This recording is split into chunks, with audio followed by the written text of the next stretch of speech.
Hello there, this is DBT and this Art of Rooms.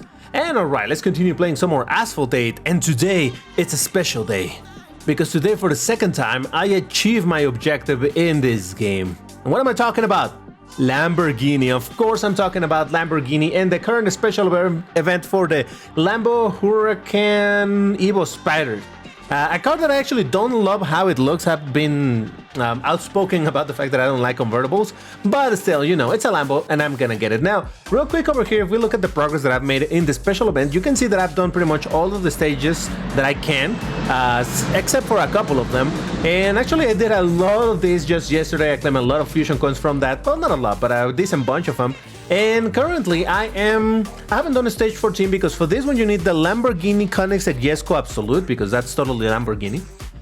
Again, I don't know why this car's included over here. The treasure rush for it is happening at the moment, and speaking of, I actually have not spent any one of my dices in this thing. I'm basically gonna save them all, and during the very last day I'm gonna spend them all and hope that I can unlock this car. I'm gonna be trying for the super round, but my chances are really low. I'm still gonna try. You know how they say that you miss every shot you don't take? So I'm gonna try to get it, but honestly I'm not gonna keep my hopes up, and well, hopefully I'll get some other stuff also while I'm working on that. But anyway, I don't own this car, but if you remember, I made a whole spreadsheet. I'll put the link in the top right about now. I made a video showing a spreadsheet precisely breaking down which cars you were gonna need in order to unlock this Lambo of the special event.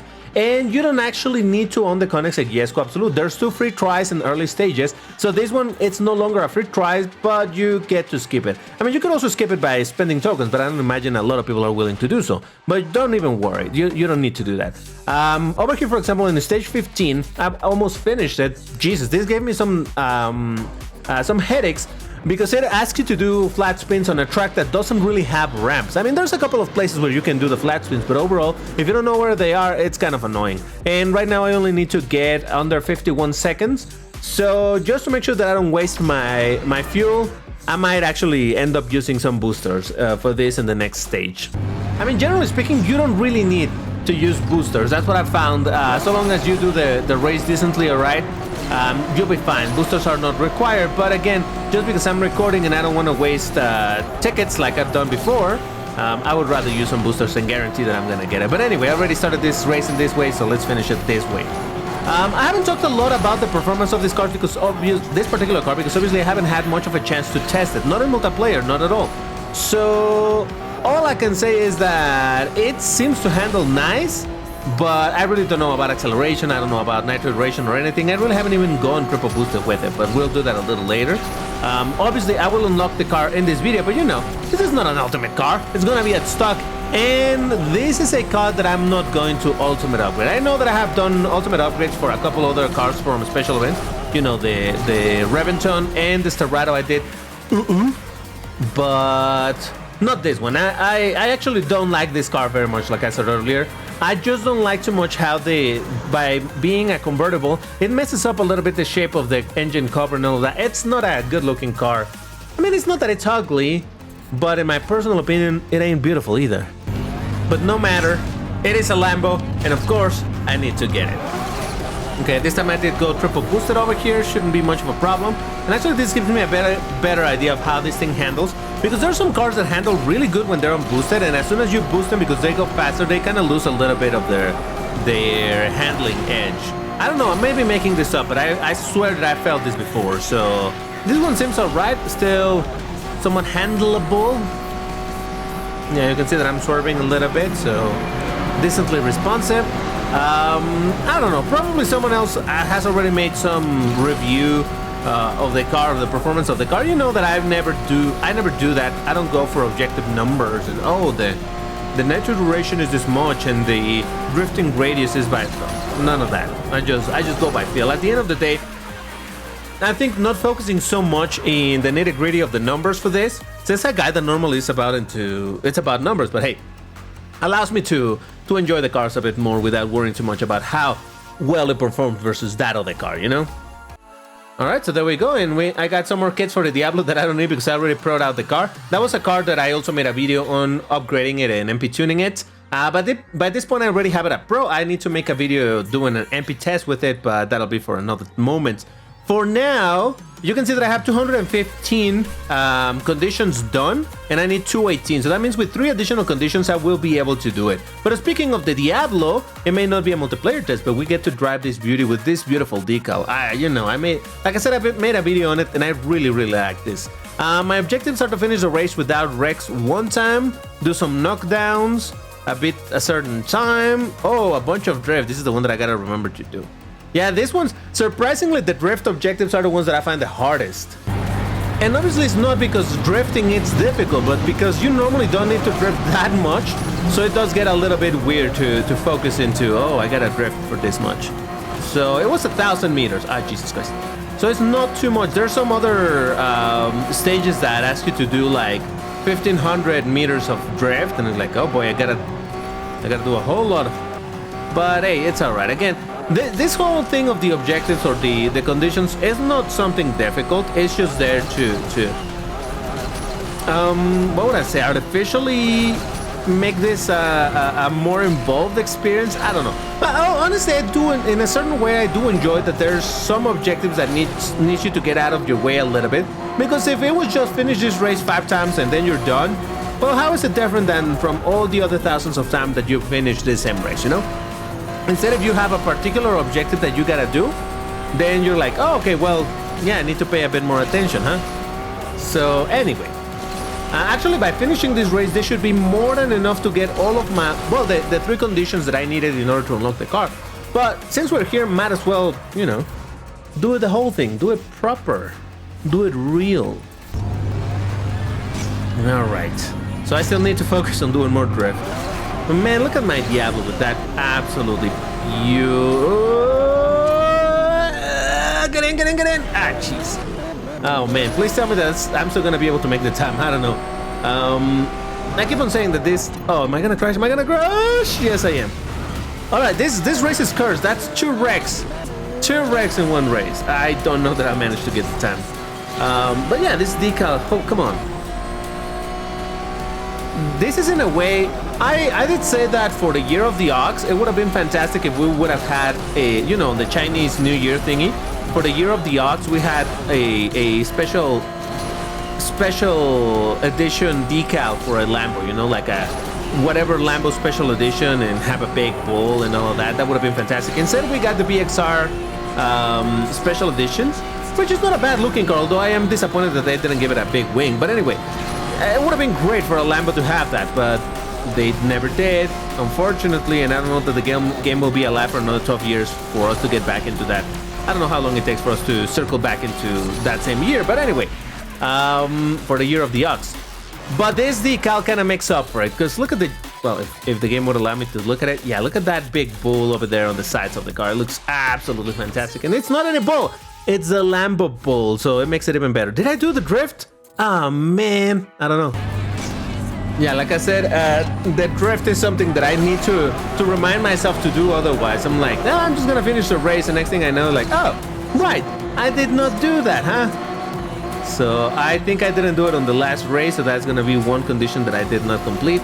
A bit unfortunate, but it's alright. It's alright. But yeah, so why don't you tell me in the comments what has been your experience with this special event? Like I said in the video where I did the whole breakdown of the special event, I understand that a lot of people are gonna have a really bad time with this special event. Because again, coming from Asphalt 9, I know how they turn out to be later. Right now, at least it's themed on Lamborghini, but at least on Asphalt 9, sometimes the special event have just random cars, not consistent on brand, maybe consistent at best on country, but still. And I would imagine that at some point it might be the same over here. Right now we have Lambos, and like I said, it's only good because I have Lambos. Did I do the drift? I don't know. But if they do one for Ferraris, oh, you bet I'm not gonna be able to do anything. If they do something about BMWs or something like that, I won't stand a chance because I don't own that many cars, at least not upgraded. So yeah, I'm just, you know, enjoying while I can these special events.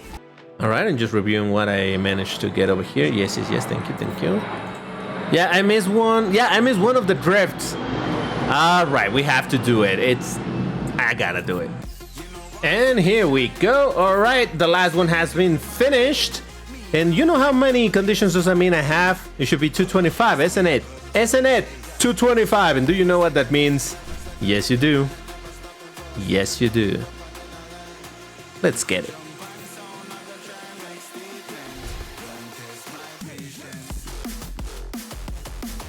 All right. Oh, come on. I always get a little bit... I want to see the animation of me acquiring it, but it's until I close this. But come on. Yeah. Look at that. That is Lamborghini number 25. Lambo 25 out of 25. That means that, again, my Lamborghini collection is complete. Oh yeah, baby. Now, again, not one of my favorite Lambos by any means. It's still a Lambo. It still looks good. I still like it. I'm not super keen with the idea of... Again, this whole section, look at this. It looks so ugly in my opinion. Normally, the engine cover would extend somewhere over here and it would look better. Over here, it just looks like it has this whole section, very plain. I don't know. This is why I don't love it. Other than that, I think it's a very cool looking car anyway. Huracans are not my favorite, but I think they're pretty cool. And with all the extra shapes here on the front end and all of that, it's pretty cool. And actually, just to make sure that I got things right, let's filter by Lamborghini. And there you have it, 25 out of 25. Lamborghini Urus, Countach 25th anniversary, my Miura, Asterion, Stoke, Gallardo, Murcielago, Egoista, Sesto Elemento, Huracan Super Trofeo Evo, Aventador, the Huracan, the old one, the Lambo Veneno, what a beauty. The Essenza SV12, the Aventador SVJ, SE20, Countach LPI, Diablo GT, Terzo Millennio, and Pitun by the way, Aventador Super Veloce, the new one, the Evo Spyder, Huracan Esterado, Cian, Centenario, and Reventon Roadster. And there you have it! 25 Lamborghinis in my collection. We've done it again. I was a little bit worried that I wasn't going to be able to have my whole collection because of the whole thing with the Esterado. But like I said, I did go crazy. I spent a lot of money on that thing just for the sake of completing my collection, and it is complete. And for absolutely no reason, I'm going to bring my newest Lambo into multiplayer, and it's going to perform absolutely terrible. But I don't care. At 1307, it's on the bracket of 1320, so it's going to be racing against Class D cars. I would imagine this is going to be a bit painful because, yeah, cars at stock are no good, but let's test it out. And if you want to get a heart and a pin, you need to leave the key phrase in the comments. And the key phrase for today is, the Raging Bulls live on. Oh yeah, baby! First person to post that in the comment gonna get a heart and a pin. Everybody else that posted afterwards is just gonna get a heart because I cannot do more than one pin. But yeah, let's test this car. Again, I would expect the performance to be absolutely terrible because seriously, at stock, no car is good. I don't. Well, there's a couple that are somewhat decent, but look at this acceleration. I will triple tap and look at this. Oh god, it hurts me, but it's alright. I didn't bring it here to win. I brought it to do a race and just have a look at the thing. Now, I don't fortunately have a bunch of color options because this particular green on this car looks a little bit too green for me. I don't know, it's... Oh no, I think I unalived someone. Sorry, buddy, didn't mean to. But it does have some other color options that do look kind of nice and all of that. Like I said, this car, I'm not gonna ultimate upgrade. I'm just gonna slowly upgrade it. I don't know if I'm ever gonna bother trying to MP tune it. I know that at the end of the day, I'm gonna bring it to Pro, because I want to drive it a little bit in my Gauntlet team, and I would like to eventually figure out what is the performance of it by myself rather than just seeing what someone else posts. Not that I don't trust what other people post, but I just want to experience the car myself. And besides, I'm going to need it for a certain video at some point. But anyway, yeah, look at this thing. At least I am in 4th place. That's something. I think that has more to do with people messing up. And I would go for the ring out trick over here, but honestly, I don't think my acceleration is any good for trying the trick. So I'll live with a 4th place. It's fine. I don't care. I just wanted to look at this beauty. And yeah, I hope that Gameloft, if Gameloft adds more Lamborghinis, please don't do any more Treasure Rush, Gameloft. All right? I'm willing to spend some money, but not that crazy amount of money anymore. So please, keep it cool. Though I would imagine with 4 new Lambos in this patch, I don't think that they're gonna be adding any more new Lambos anytime soon. Although we're still pending with that Revuelto, the last V12 generation that we're missing here in Asphalt 8. We weren't missing that one before because it wasn't out. We were only missing the Diablo, but now that the Diablo is here, and now that the Revuelto exists, well, we need it in the game. But we'll see when that happens. It's probably gonna be a Class S if it ever gets added. Let's hope that it is. But alright, just wanted to make a video unlocking this beauty and have my full Lambo collection again. If you enjoyed this video, why don't you check yesterday's video where I did some sightseeing in Nevada. It was some nice places for selfies, or this other one that YouTube knows for sure that you'll like. But anyway, that's all for now. Thank you very much for watching, and I'll see you in the next one. Take care and stay safe. Bye-bye.